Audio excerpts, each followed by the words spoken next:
أعوذ بالله من الشيطان الرجيم. بسم الله الرحمن الرحيم. إن الحمد لله والصلاة والسلام على رسول الله. Today I'll be discussing the 25th juz of the Quran in Surah Ash-Shura, chapter 42, verse 36 and 37, where Allah subhanahu wa ta'ala says, "Whatever pleasure you have been given is no more than a fleeting enjoyment of this worldly life. فَمَا أُوتِيتُم مِّن شَيْءٍ فَمَتَاعُ الْحَيَاةِ الدُّنْيَا وَمَا عِندَ اللَّهِ خَيْرٌ وَأَبْقَىٰ لِلَّذِينَ آمَنُوا وَعَلَىٰ رَبِّهِمْ يَتَوَكَّلُونَ." But what is with Allah is far better and more lasting for those who believe and put their trust in their Lord. The next verse Allah says, وَالَّذِينَ يَجْتَنِبُونَ كَبَائِرَ الْإِثْمِ وَالْفَوَاحِشَ وَإِذَا مَا غَضِبُوا هُمْ يَغْفِرُونَ. Those who avoid major sins and shameful deeds, and they're the ones who forgive when angered.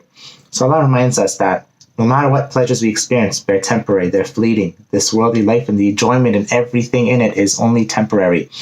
But what Allah has in the Akhirah, in Jannah, is better and longer and more lasting for those who believe and put their trust in Allah. So we have Iman, we have Tawakkul on Allah subhanahu wa ta'ala.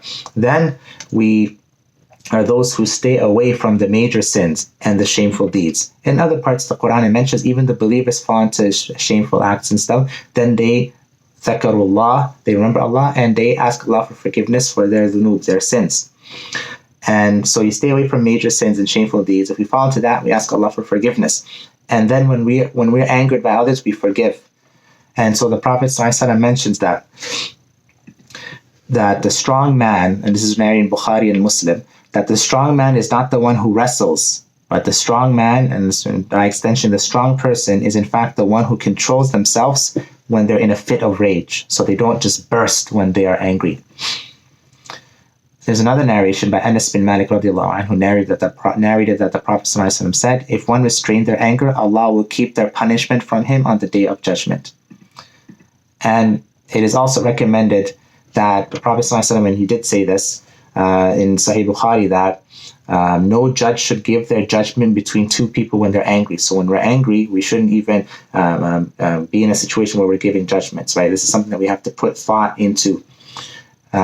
So restraining anger is hard, right? When we're angry, controlling it, and we just immediately want to lash out and say things, but restraining it is very difficult. Swallowing the anger is very difficult. So what are practical tips? The Prophet ﷺ said, when one of you becomes angry while standing, they should sit down.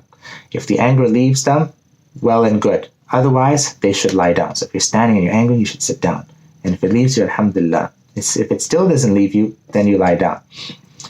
Also, the Prophet ﷺ also narrated, it is a da'if hadith, this is not an authentic hadith, but it says anger comes from the devil, and the devil was created of fire, and fire is extinguished only with water. So when one of you becomes angry, you should perform wudu. This is a weak hadith, but it says that when you're angry, you should perform wudu. And it does work, according to many people's own testimonies.